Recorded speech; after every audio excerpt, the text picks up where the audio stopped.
Hai semuanya, kalian sedang mendengarkan episode kedua dari season 6 Narazir Podcast di bulan Agustus 2024. Untuk kali ini, episode kedua season 6 ini seperti yang pernah gue sampaikan sebelumnya di season sebelumnya, episode-episode sebelumnya, cuman saya lupa di ketika di episode apa ya, tapi seharusnya saya pernah ngomong bahwa saya akan menceritakan sebagian atau ya beberapa highlight story pengalaman kerja gue ya, gue ya, oke lah ya. Mungkin agak lebih santai pakai gue aja ya.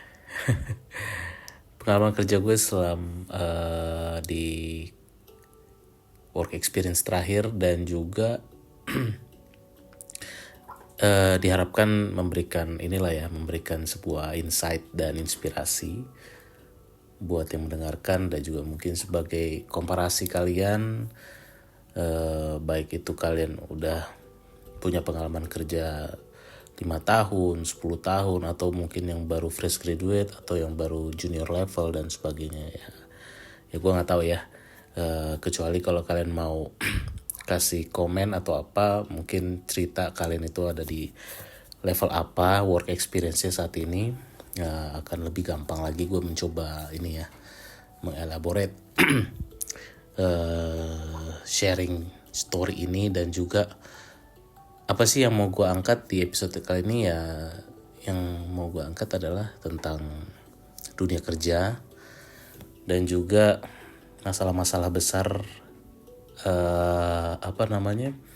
ya mungkin ada terkait dengan masalah-masalah besar yang kita hadapin, terutama di Indonesia maupun mungkin global. Tapi mungkin kalau global gue nggak punya data ininya ya, nggak punya beberapa berita yang bisa kita pakai gitu ya. Tapi mungkin terutama situasi lapangan kerja yang selalu menjadi masalah dan selalu jadi perbincangan dari tahun ke tahun, dari dekade ke dekade, cuma dengan inti permasalahan yang berbeda aja ya, tapi berbeda sedikit paling ya, tapi intinya sama aja gitu ya. Dan sebenarnya apa sih yang berhak kita tuntut dari pemberi kerja, employer, dan apa yang sebenarnya employer itu berhak atau pantas untuk menuntut kita sebagai pekerja gitu ya, sebagai employee atau sebagai pegawai dan sebagainya gitu ya. Ini ada beberapa ada 1-2 postingan yang cukup menarik di LinkedIn yang gue sempat buka nih. Ini salah satu konten kreator juga ya, namanya Fuadid Muhammad. Fuadid Muhammad ini konten kreator yang gue pernah lihat kontennya di TikTok beberapa kali, masuk ke FYP gue. Waktu itu gue ngikutin TikTok itu cuma 2 tahun sih, 2020 sampai 2021 akhir atau 2022 awal lah gitu. Setelah itu gue stop dan uninstall TikTok untuk beberapa alasan gitu. Nah ini Fuadid Muhammad ini cukup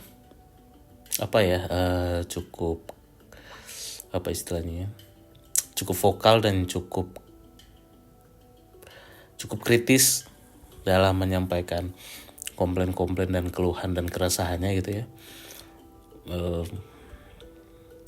Misalkan di sini dia bilang di postingan dia di LinkedIn adalah, pesan untuk para user perusahaan dia, sampai ada 10 page ya. Cuma mungkin gue akan coba baca sebagian aja lah ya, gak usah banyak-banyak. Dan ini opini, jadi mungkin ini kita bisa consider sebagai opini KOL lah ya, Key Opinion Leader, opini influencer. Jadi bisa banyak benernya, tapi bisa juga ada salahnya gitu ya. Ada yang, atau mungkin tidak salah tapi tidak tepat atau kurang tepat gitu ya. Oke, ini dia postingan dia nih. Pesan untuk para user perusahaan yang berada di posisi manajer atau top level management, bukan owner. Oke. Nah ini kalau gue pribadi, gue bisa banget membayangkan siapa yang dia maksud gitu ya. Gue pernah ngalamin ini beberapa di dua tiga perusahaan lah ya gitu ya, posisi manajer atau top level manager, top management, tapi bukan owner gitu ya. Entah itu chief atau div head atau manager atau GM dan sebagainya. Satu, kalau bodoh dan tak mampu silakan mundur. Ini cukup vulgar ya, walaupun memang ada beberapa yang faktual dan realitanya sesuai realita, tapi ya cukup frontal ya untuk budaya Indonesia. Kalau bodoh dan tak mampu silakan mundur.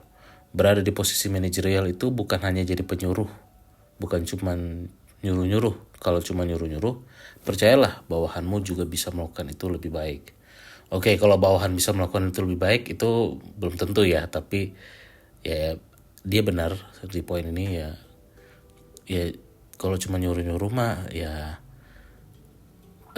itu kompetensinya nggak harus jadi top level gitu ya. Ya ini juga tergantung konteks juga ya, tergantung konteks dan tergantung kasus juga, case by case ya. 2, katanya gaji yang besar itu berbanding lurus dengan tugas dan tanggung jawab yang besar juga. Gaji yang besar itu berbanding lurus dengan tugas dan tanggung jawab yang besar juga. Oke, benar. Di head level biasa, terutama perusahaan tempat gue terakhir kerja itu, chief level dan di head level itu gajinya jomplang banget sama staff ya, bahkan senior staff ya, bahkan kayak senior staff atau section head itu. Jadi ya mungkin gue juga heran sih gitu kalau kerjaannya chief cuman kayak gitu-gitu aja ya. Maksudnya gitu-gitu aja tuh kayaknya kita berekspektasi tuh dia punya tugas tanggung jawab dan punya beban pekerjaan yang jauh lebih berat daripada kita gitu ya. Tapi kok bisa 10 kali lebih banyak daripada, bisa 10 kali lebih bawah daripada beliau-beliau, tapi kok beban tugasnya dan segala macam tuh kayaknya sama ya gitu. Nah itulah ya, mungkin itu yang dia maksud ya si Fuadit ini dalam poin keduanya. Gaji yang besar itu berbanding lurus dengan tugas dan tanggung jawab yang besar juga. Hitungan konkretnya, berapa kali lipat besaran gajimu dibandingkan bawahanmu, segitu kali lipat juga besar tanggung jawabmu. Ya, oke, itu setuju. Terus 3, jangan akuisisi hasil kerja bagus bawahanmu kalau kamu cuman pengawas bukan eksekutor. Mereka berhak dapat apresiasi dari kerja keras. Oke, setuju. Bukan menjilat karena rajin menemani kamu kemana-mana dan ikut terpaksa tertawa di saat jokesmu tidak lucu. Kemudian yang keempat, kegagalan bawahanmu adalah kegagalanmu. Oke. Some case I agree with this. Tapi karyawannya bandel tidak mau nurut. Ini quote unquote dia bikin. Ya di situ seninya menjadi pemimpin, apalagi otoritas strategi ada di tangan. Kalau mau penghasilan besar tapi nggak mau susah-susah belajar seni kepemimpinan, jadi investor aja. Oke. Nah ini yang nomor poin 4 ini gue akan coba ada korelasinya. Gue juga ada menjadi ingat gue akan pengalaman kerja gue 2 tahun di salah satu corporate terbesar di Indonesia, yang mana di situ gue sebagai IT project manager.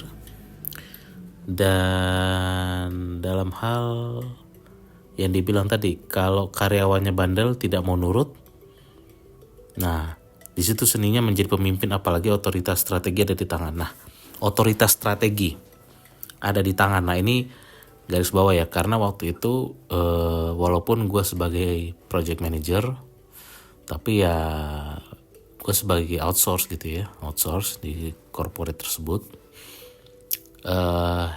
Corporate ini di industri otomotif, banyak kan di industri otomotif, tapi dia sebenarnya multi industri gitu ya, multi industri. Tapi gue berada di corporate IT-nya itu yang melayani atau running development sistem IT untuk yang dealer-dealer otomotif ya.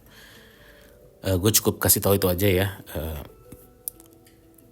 Mungkin sebagian besar dari kalian bisa nebak perusahaan apa itu. Ya gitu. Terutama orang-orang kalian yang udah lama tinggal di Jabodetabek lah gitu ya. Atau yang tinggal di kota-kota besar di Indonesia lah ya, pasti tahu lah yang gue maksud itu apa. Nah, soal ini yang ada, kalau gue mau coba korelasi dengan poin 4-nya Fuadid Muhammad ini ya, yang mau coba gue garis bawahi adalah menjadi pemimpin apalagi otoritas strategi ada di tangan. Nah, sebagai IT project manager yang kapasitasnya hanya sebagai outsource gitu ya, gue merasa waktu itu kalau ada hal-hal yang tidak sesuai atau istilahnya kayaknya nih tim saya ini resisten lah. Ada beberapa yang resisten atau yang kurang accomplish gitu ya. Kurang accomplishnya tuh udah di luar inilah ya, udah di luar garis batas gitu ya. Harusnya bisa selesai dari sebulan 2 bulan lalu tapi nggak selesai testingannya atau developmentnya, ada aja yang error dan sebagainya gitu kan.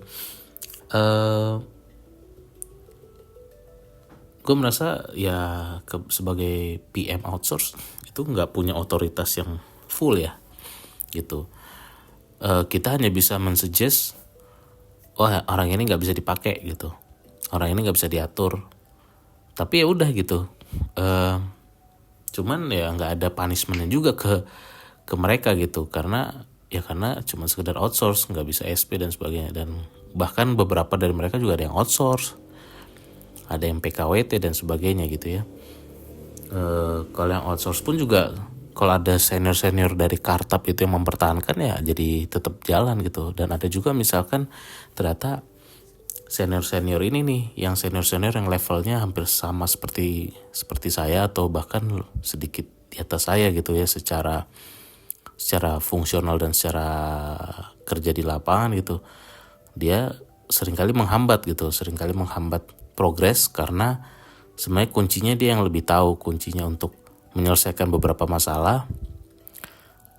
Saya push ke bisnis analis saya, tapi dia nggak bisa selesai, katanya dia butuh seniornya ini gitu kan, lead analisnya gitu kan, leader analisnya ini gitu kan, yang levelnya ya level manager juga gitu ya. Dan kalau saya minta bantuan pun juga belum tentu selesai gitu kan, dengan berbagai macam alasan gitu, belum tentu selesai.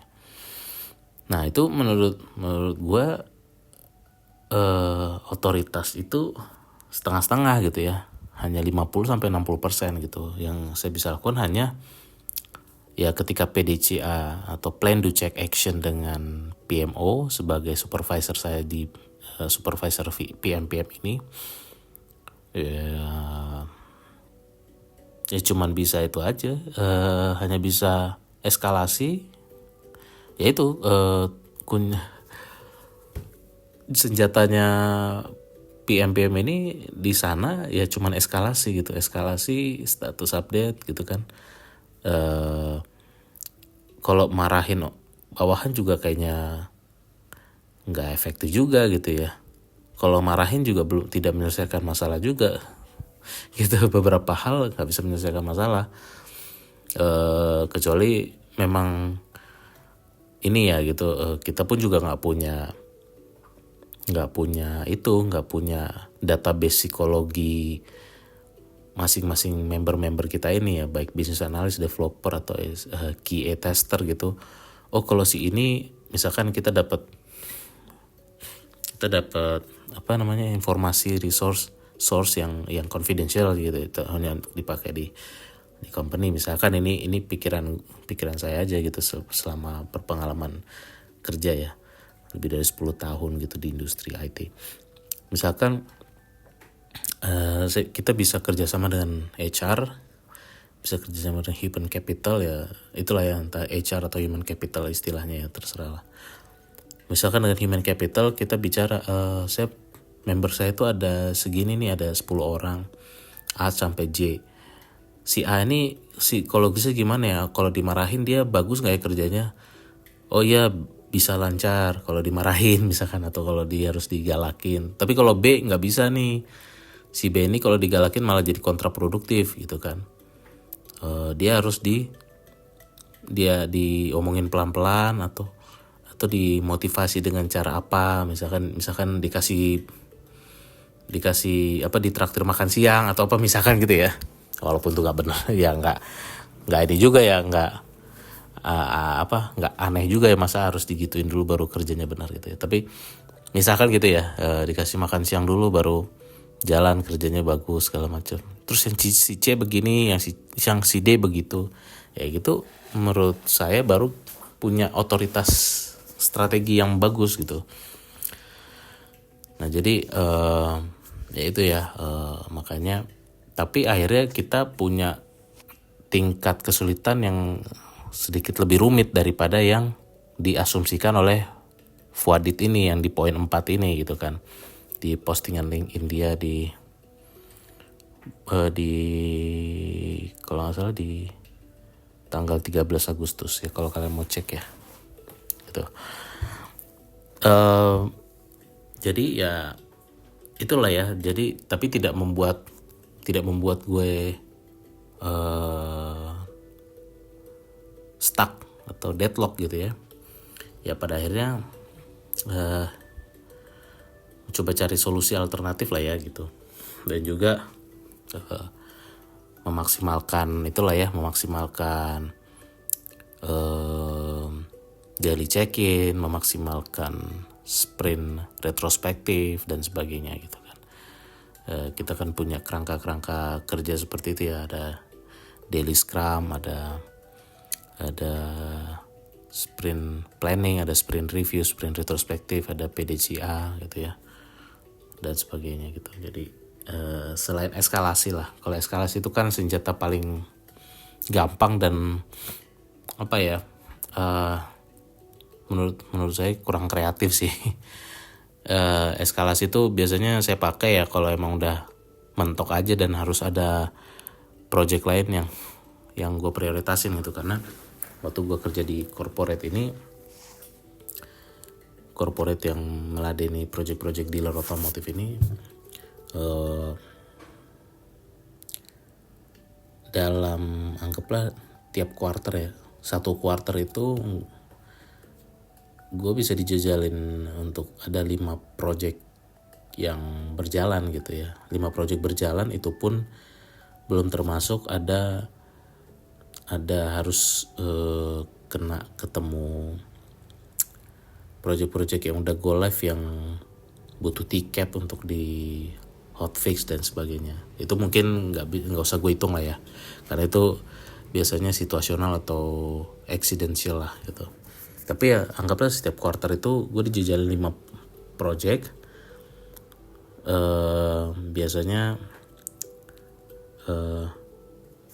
development itu efektif berjalan tuh dari sejak quarter 2 atau quarter 3 lah gitu ya.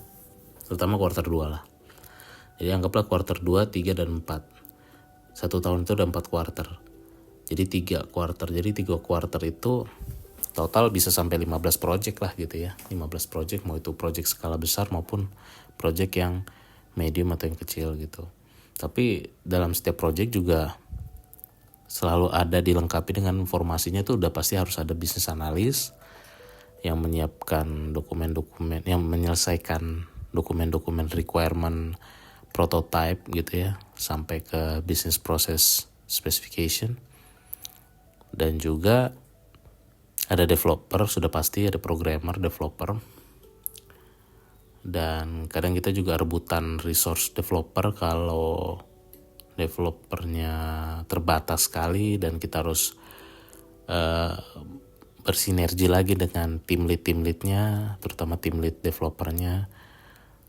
Pun juga QA tester itu juga, walaupun SQA-nya terbatas tapi mereka biasanya jauh lebih fleksibel ya, karena mereka tugasnya tester, jadi kompleksitasnya tidak serumit atau tidak membutuhkan waktu yang sebanyak developer biasanya gitu ya. Tapi memang mereka harus kerjanya ya harus fokus juga sih gitu ya, nggak bisa terlalu multitasking juga. Cuman ya mereka biasanya lebih fleksibel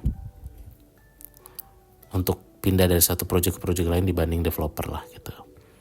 Nah jadi minimal ada tiga role itu dalam setiap project ya, business analyst, developer, dan QA tester. Dan kesulitannya lagi adalah itu ya, seni dan difficulty-nya adalah selain kita harus menjaga progres dan membuat target dari setiap pekerjaan business analyst, programmer, developer, dan QA tester ini supaya bisa selesai sampai UAT dan go live gitu. Kita juga harus memanage ekspektasinya user gitu kan. Manage ekspektasinya user sebagai terutama yang project owner-nya gitu kan. Yang punya project yang akan menggunakan aplikasi atau sistemnya itu, atau akan menggunakan automation sistemnya itu nanti setelah aplikasi yang di develop itu sudah selesai dan sudah tested gitu kan. Nah jadi itulah ya, jadi kadang user juga banyak yang tidak bisa memperhitungkan kompleksitas gitu. Jadi ini harusnya baru bisa selesai 2 bulan, mereka minta 1 bulan gitu kan. Nah bagaimana kita harus ini lagi harus memeras kemampuan dan kompetensi dari developer dan QA testernya lagi, dan juga menyuruh bisnis analisnya lebih cepat lagi dalam melengkapi bisnis proses specification dan juga prototype gitu ya. Kecuali yang lambat itu dari sisi user gitu, dan seterusnya. Ya jadi itu sih menurut gue, kalau kita masih jadi PM yang outsource, pasti kita punya otoritas itu juga sangat terbatas gitu ya, lebih terbatas daripada project manager yang sudah kartap gitu. Karena mungkin kalau yang kartap itu lebih dipandang lah ya, like it or not. Mungkin orang bilang oh enggak, kamu project manager statusnya tetap dipandang oleh ini project manager. Tapi ya enggak juga ya, di lapangan senior itu juga kadang menganggap sepele kita juga ya, outsource ini gitu kan. Karena mereka akan menganggap ini juga project manager nggak akan bertahan lama, nanti juga setahun lagi juga nggak ada di sini, udah diabaikan aja. Dia punya permintaan atau mungkin bukan diabaikan, tapi kayak misalnya udahlah ini jadi prioritas bawah aja lah, atau juga dia nanti nggak ini projectnya nggak selesai juga nanti dia cabut segala macam gitu kan. Padahal harusnya mindset itu harus dibuang ya gitu. Ya memang mereka nggak ngomong seperti itu ya, senior ini apalagi yang kartap nggak pernah ngomong seperti itu. Tapi gue sebagai orang yang punya kepekaan juga dalam pekerjaan dan sebagainya, dalam interaksi sosial gitu ya sama manusia gitu, gue juga ada kepekaan yang melihat gesture maupun performa kerjanya tuh memberikan sinyal bahwa ya seperti itu, dia menganggap enteng dan menyepelekan permintaan kita untuk progres harus selesai, karena kita sudah tetapkan timeline seperti ini. Ketika grooming itu seperti technical briefing yang full lah ya, secara full untuk menyelesaikan ini sampai selesai itu yang setim gitu.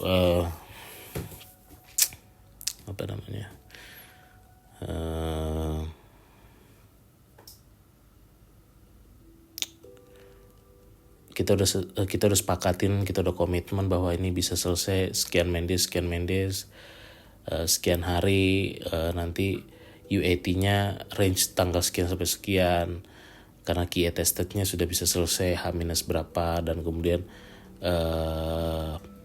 nanti bisa persiapan publish production itu di tanggal sekian, bulan sekian, baru nanti go live-nya itu bisa di tanggal sekian, bulan sekian, dan seterusnya gitu. Tapi kadang-kadang ya itu tidak menghargai target tersebut gitu ya, terlihat tidak menghargai. Dan bahkan seperti abai ya, kadang-kadang tim leadnya juga abai atau mereka terlalu easy going gitu ya, padahal mereka tahu, mereka sadar mereka punya tugas tanggung jawab untuk mengecek setiap ininya gitu ya, mengecek setiap project-project yang dibebankan oleh member-membernya itu harus bisa selesai tanggal sekian tuh sekian project ya, harusnya mereka mencatat itu ya. Jadi setiap kali PM tanya dia bisa cross check gitu, oh iya betul, bisa recheck dan cross check, oh iya betul nih si C memang harus selesai tanggal sekian gitu ya, tapi molor berapa hari gitu kan, berarti ya ini benar nih yang PM ini katakan ya harus selesai. Yaudah, apa masalahnya, yuk kita bereskan apa root cause-nya dan seterusnya ya. Yaudah, nanti habis itu ada alternatif timeline dan itu harus bisa ditepati dan tidak boleh ada inilah ya, tidak boleh berulang lagi gitu, tidak boleh mundur lagi dan seterusnya gitu. Nah itu mungkin udah lumayan teknis ya dalam di operasional project gitu ya. Nah cuman kurang lebih seperti itu. Apa ya? Cuman itu kalau itu tadi udah terlalu detail ya. Gue coba membawa kita ke pembahasan yang lebih helikopter view lagi ya. Kita mencoba pembahasan helikopter view. Gue mau coba memakai rujukan atau referensi dari ada konten dari YouTube Malaka Project, dan itu episode-nya judulnya "Ini alasan kamu nggak dipanggil perusahaan impianmu" gitu ya, tanda seru, ini alasan kamu nggak dipanggil perusahaan impianmu. Jadi ini yang perdebatan itu ya, perusahaan susah mencari SDM yang bagus, sementara masyarakat juga banyak ngelamar kerja di sana kemari tapi nggak dapat gitu ya.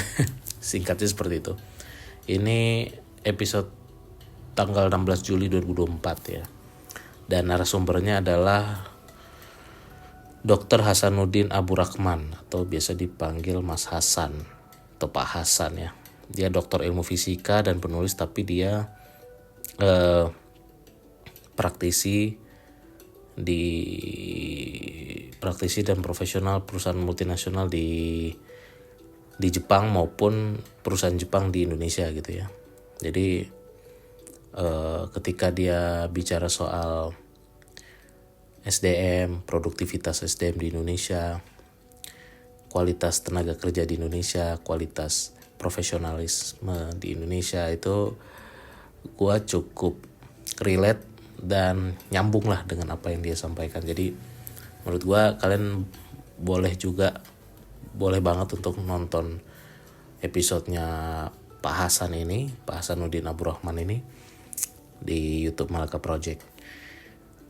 Ini hostnya ada Kania Cita dan Coki Pardede ya. Kalian mungkin juga udah tahu lah ya, Kania Cita dan Coki Pardede, apalagi Coki Pardede ya, kalau kalian sering ikutin entertainment, komedi, stand up komedi dan sebagainya. Nah, banyak beberapa poin-poin yang cukup gue sangat setuju dan ini harusnya jadi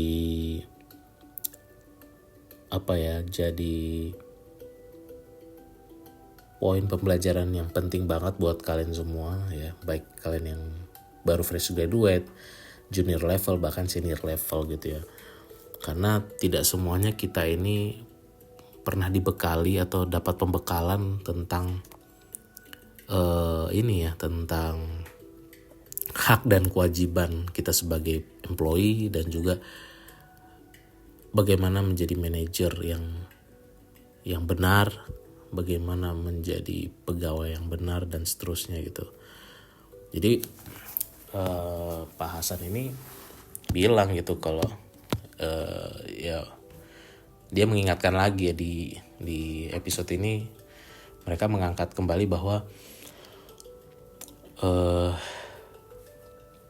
produktivitas di Indonesia tuh rendah banget gitu ya, bahkan di bawah rata-rata negara-negara ASEAN gitu. Itu memprihatinkan sih menurut gue ya, untuk negara Indonesia yang sebenarnya udah relatif senior dibanding negara-negara ASEAN lainnya gitu ya. Indonesia lebih dulu merdeka daripada Malaysia dan Singapura, tapi justru Malaysia dan Singapura katanya secara statistik apalah itu ya, gue nanti kalau bisa cek sendiri di YouTube Malaka Project, itu mereka lebih bagus, jauh lebih tinggi produktivitasnya gitu. Jadi kalau mau dicocok logikan ya, menurut gue itu sebabnya kenapa produk-produk brand kita itu tidak ada yang menonjol di dunia gitu ya, bahkan mungkin di Asia, jangankan di dunia, di Asia Tenggara atau Asia Pasifik aja mungkin tidak menonjol gitu ya. Nah, itu mungkin yang membuat lama-lama menurun dan tidak ada sesuatu yang bisa dipamerkan gitu di internasional gitu, produk-produknya gitu ya. Kalaupun selama ini cuman yang dari Indofood atau mungkin yang dari mana gitu, dari grupnya Jarum, itu pun juga ya gitu-gitu aja gitu ya, nggak menonjol di dunia, hanya di nasional aja gitu.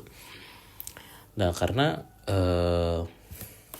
dan ini juga jadi fenomena yang terjadi di lingkungan terdekat gue juga gitu ya, baik lingkungan pertemanan maupun di lingkungan di keluarga besar gitu ya. Tidak ada tuh dari kita tuh yang kalau ngobrol tentang pekerjaan segala macam tuh jarang banget gitu ya, hanya segelintir banget di lingkungan sahabat, teman atau saudara gitu yang bicara soal gue tuh resah dengan perusahaan gue kerja karena harusnya tuh perusahaan ini bisa lebih baik lagi dengan cara ini. Gue mencoba untuk kontribusi di sini.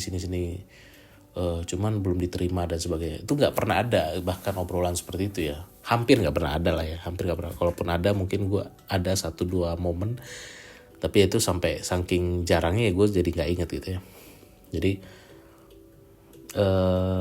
itu yang menurut gue yang menjadi salah satu akar masalah industri di Indonesia yang tidak produktif dan kurang produktif, sangat tidak produktif, karena hanya kerja itu kayak ya udah gue absen terus disuruh bos udah bla bla bla segala macam. Tapi memang kalau bos-bosnya itu kayak seperti yang si Fuadid Muhammad angkat race gitu ya. Nah memang ini sih problematik juga gitu, jadi mentok juga. Tapi setidaknya kita udah berusaha lah gitu, seperti apa yang gue lakukan di corporate gue yang terakhir ini, tempat gue kerja terakhir ini gitu kan.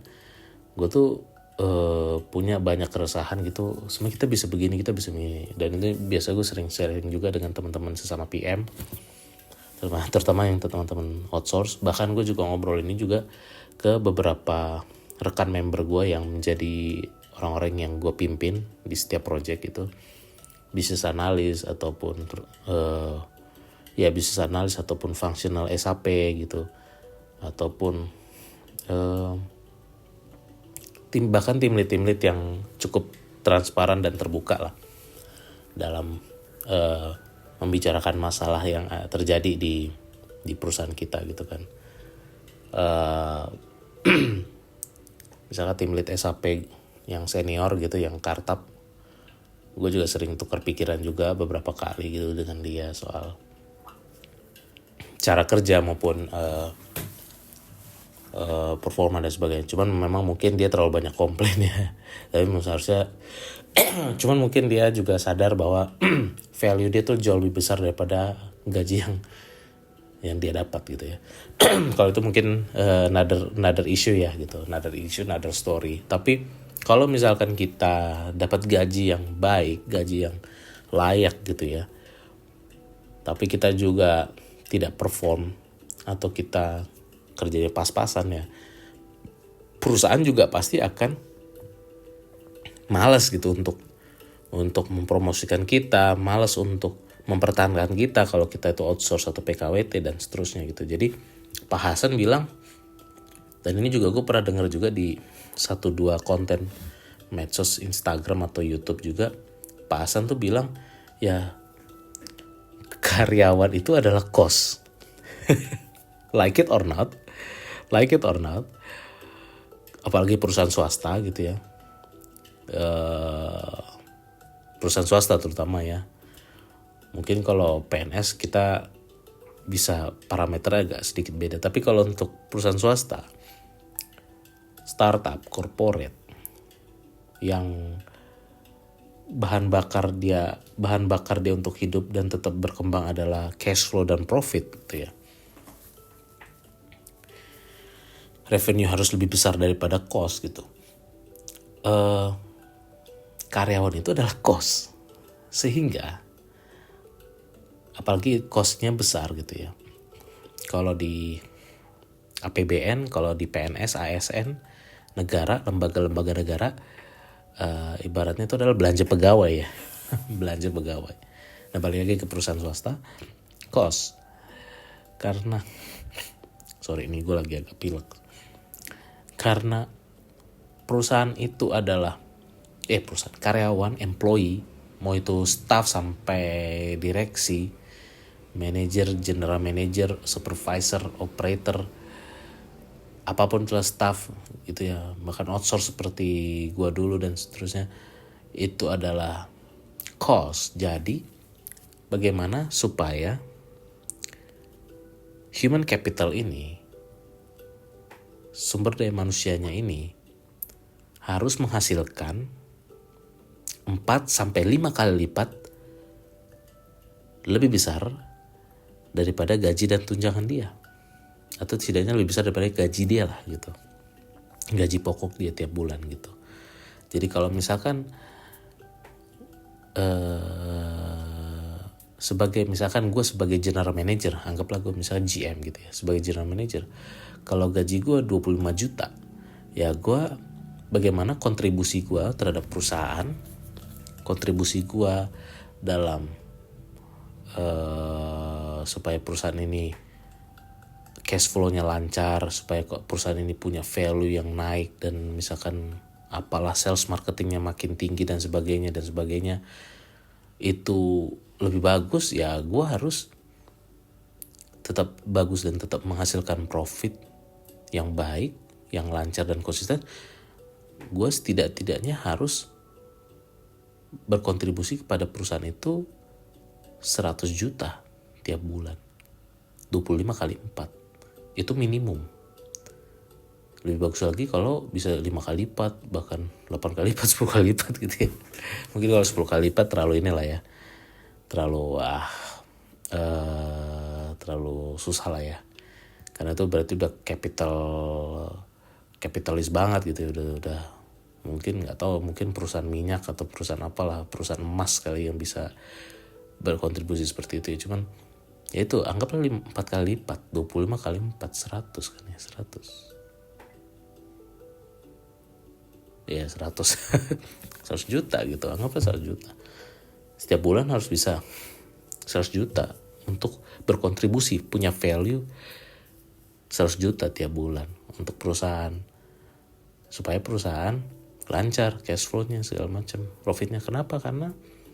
Kenapa gue harus bisa 4 kali lipat, berat banget tugas gue gitu ya, karena lu digaji jangan cuma jadi beban gitu loh ya, harus menghasilkan lah gitu, gitu. Apapun industri lu ya, mau itu industri lu penjualan, perbankan, otomotif, kelapa sawit, asuransi dan sebagainya gitu. Apalagi kalau produk-produk keuangan ya, produk-produk keuangan itu kan paling gampang itu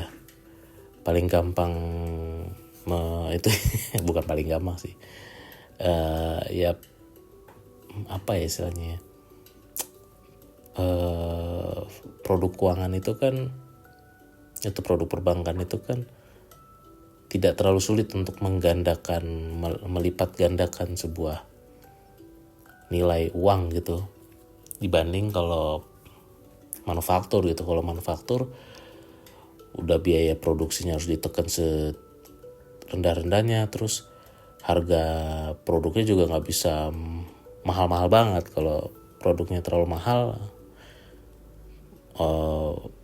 konsumen gak ada yang mau beli gitu, atau jarang ada yang mau beli gitu kan, kecuali produk lu produk prestis atau brand lu udah terkenal di mana-mana gitu kan, baru bisa berani keluar tuh. Kayak produk-produk Jerman, produk-produk Swedia, mereka berani jual mahal karena udah reputasinya udah puluhan tahun bagus gitu ya. Tapi kalau kayak produk Cina, kalau kualitas dan brand dan popularitas produk lu belum setinggi popularitas dan brandingnya Cina atau Jepang atau Korea, ya pasti susah gitu kan ya, susah banget gitu untuk bersaing gitu. Mau lu harus ya apalah gitu kan, lebih kreatif lagi, ningkatin kualitas lagi, tapi juga harganya nggak boleh lebih mahal dari mereka dan seterusnya.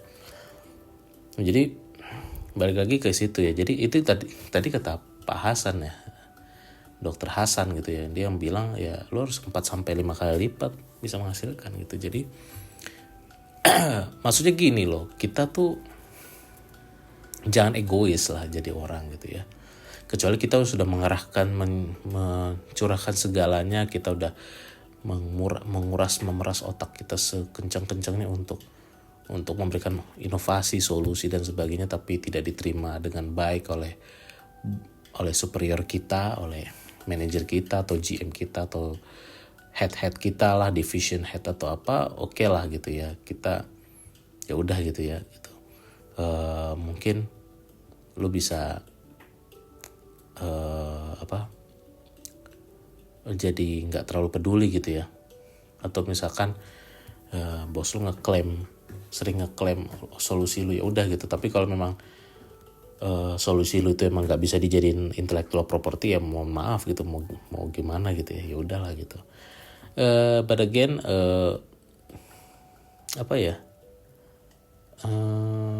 ya udah, menurut gue sih lu nggak akan rugi kok kalau misalkan hasil lu diklaim sama itu.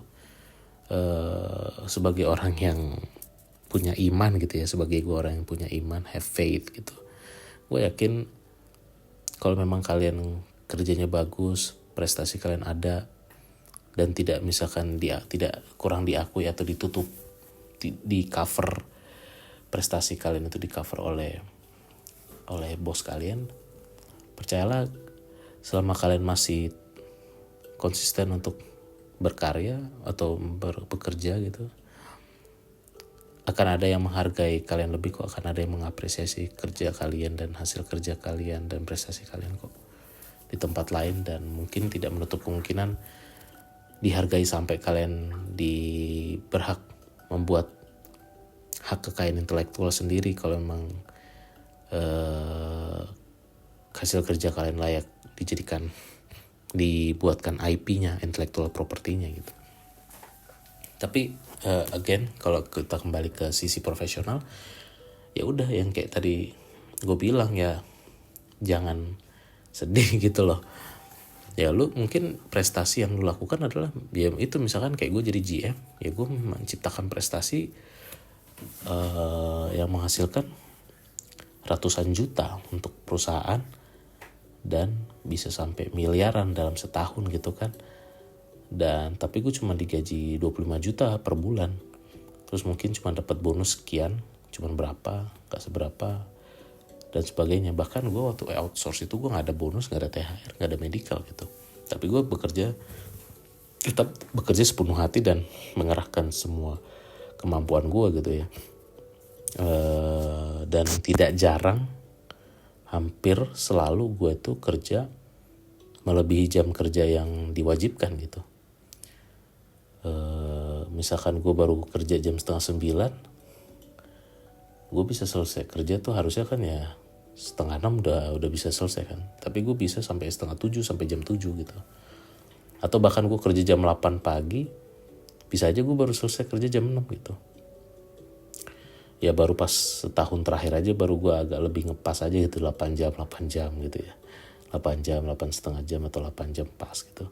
Tapi bahkan gue gak ada waktu untuk leha-leha dari setiap jamnya, setiap jam, setiap menit itu gue gak ada waktu untuk leha-leha, saking banyaknya ya harus gue bereskan gitu.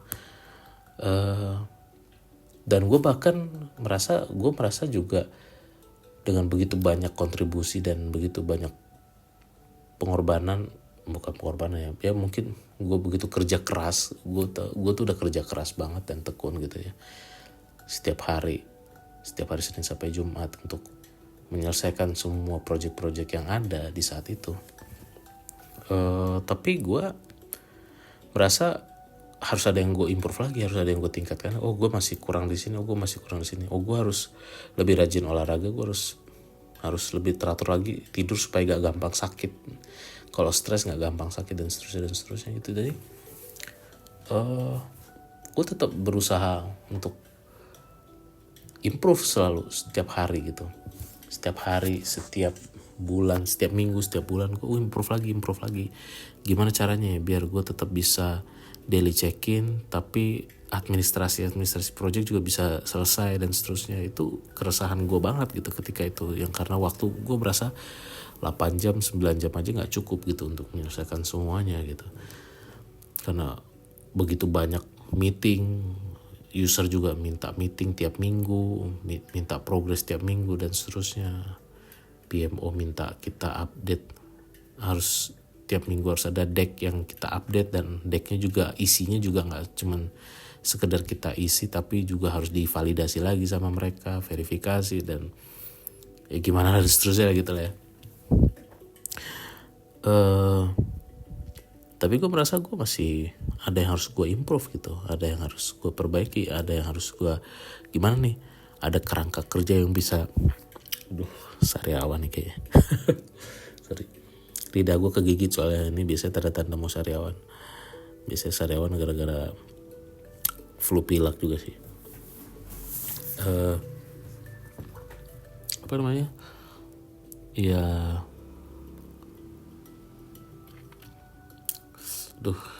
lidah gue mengganggu. Ya, yang penting gue merasa yang penting kerja keras gue, ketekunan gue, konsistensi gue itu tolong dihargai lah gitu. Dihargai dalam arti ya diakui lah kalau gue udah berusaha semaksimal mungkin. Tapi yuk tingkatin lagi yuk. Ada yang kalau masih bisa nih, yaudah gue coba berikan gitu. Tapi kan namanya corporate besar kan sudah punya kerangka sendiri, sudah punya governance sendiri. Ya udah gue pakai governance yang ada, tools yang ada gitu kan. Apalagi waktu itu di tahun 2023 mereka buat governance usaha baru berbasiskan design thinking dan sebagainya. Terus di 2024 di refine sedikit gitu. Ya udah kita ikutin aja gitu, standar yang sudah dibuat oleh manajemen, top level manajemen. Tapi kalau misalkan ada yang kurang ya udah kita improvisasi di beberapa titik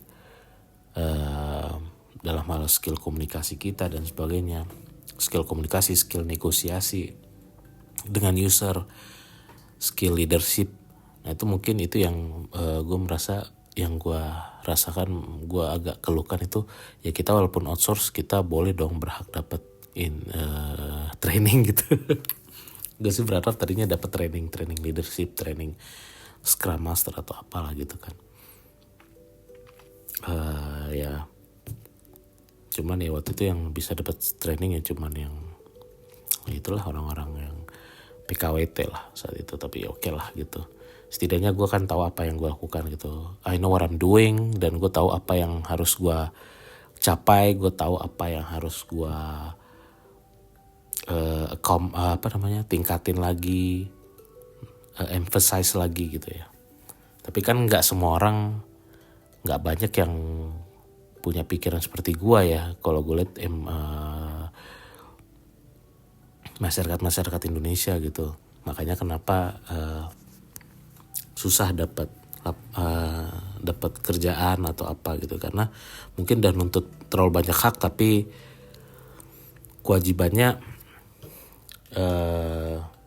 diabaikan atau seminimal mungkin ya. Kalau kewajiban justru harusnya kita tambah lah kalau memang kita merasa kita harus membuktikan gitu kan, butuh pembuktian. Gue aja merasa gue butuh membuktikan lagi gitu kan nanti di perusahaan berikutnya. Ya gitulah kira-kira. Jadi apa ya, ya kurang lebih seperti itu sih. Mungkin sejauh ini mungkin pembahasan topik tentang dunia kerja, profesionalitas, produktivitas, dan keluhan-keluhan manajerial versus technical dan sebagainya itu mungkin bisa gua bikin dalam lebih dari 2 episode ya, 2-3 episode, bisa dibikin berseri juga. Karena gue juga nanti pengen ngomongin soal trust ya, kepercayaan. Trust yang sebenarnya ya, bukan trust yang dibuat-buat, bukan trust yang karena menjilat-jilat dan sebagainya, tapi trust dan integritas ya, kepercayaan, tingkat kepercayaan, baik itu owner ataupun top level manajemen, maupun integritas kita dalam bekerja. Integritas artinya ya lu kerja jujur gitu, nggak menipu, nggak mencuri dan sebagainya. Ini kan walaupun simple, terdengar simple, tapi saat ini di Indonesia, apalagi di Indonesia tuh sangat langka ya. Itu juga karena integritas itu yang kejujuran dan integritas tinggi ini yang karena langka di Indonesia ini yang menjadi salah satu penyebab kenapa nilai rupiah kita nggak susah menguat, tidak pernah bagus, tidak pernah kuat di dunia. Dan juga kedua itu kenapa investasi yang sering orang bilang foreign direct investment, investasi asing itu enggan untuk berinvestasi besar-besaran di Indonesia, tapi malah ke Vietnam, ke Tiongkok dan sebagainya gitu. Atau Vietnam dan ya apalah gitu, negara-negara lain kayak India gitu. Ya karena itu ya kita krisis integritas. Krisis sekali, sangat-sangat krisis. Karena like it or not, gak cuman gue gak bilang ini ya, tapi teman-teman dan saudara-saudara gue juga, gue merasa punya bibit-bibit korupsi juga gitu ya. Cuma mereka gak jadi pejabat aja, jadi gak ketahuan korupsi gitu. But anyway ya gitulah. Menurut gue itu yang harusnya menjadi PR besar Indonesia ke depan, soal integritas dan kepercayaan. Nah ini gue coba akan ya nggak tahu ya, ini mudah-mudahan gue bisa ngobrolin ini di Nazar Podcast dengan teman ngobrol, dengan teman-teman gue gitu ya, supaya lebih menarik diskusinya dan argumentasinya gitu ya, supaya ada brainstorming juga di dalamnya. Oke, gue rasa itu dulu, kayaknya udah 50 menit lebih. Mudah-mudahan gak membosankan ya dengan apa yang gue ceritain. Tapi kalau kalian mau kasih masukan ke gue, boleh banget, supaya mungkin kalau merasa monolog gue ini ada yang membosankan, silakan disampaikan ya, boleh lewat komen dan komen Spotify atau by email sirpandi@icloud.com ya, feel free to komen. Yang penting yang sopan dan tidak aneh-aneh. Oke, paling itu dulu yang bisa gue sampaikan dalam hal isu tenaga kerja, dunia kerja ya. Mudah-mudahan gue bisa publish ini dalam waktu dekat ya, gak jauh-jauh dari pertengahan Agustus ini. Karena kalau gue boleh curhat ya, podcaster Spotify ini kan dulu kan, Spotify podcaster ini kan dulunya Anchor.fm. Anchor.fm ini dulu ada editor audio podcastnya, tapi sejak Juli bulan lalu itu udah di apa istilahnya ya, ya awal Juli lalu tuh udah di take down, software udah di take down. Jadi penggantinya namanya Riverside. Nah Riverside ini gue belum pernah nyoba, ya mudah-mudahan mirip lah ya, mudah-mudahan nggak beda jauh sama software Anchor.fm dulu untuk ini yang upload audionya untuk jahit-jahit. Oke gitu aja untuk episode kedua dari season 6 Narzet Podcast. Gue Zerpandi. Kita ketemu di episode ketiga season 6. Thank you and see you.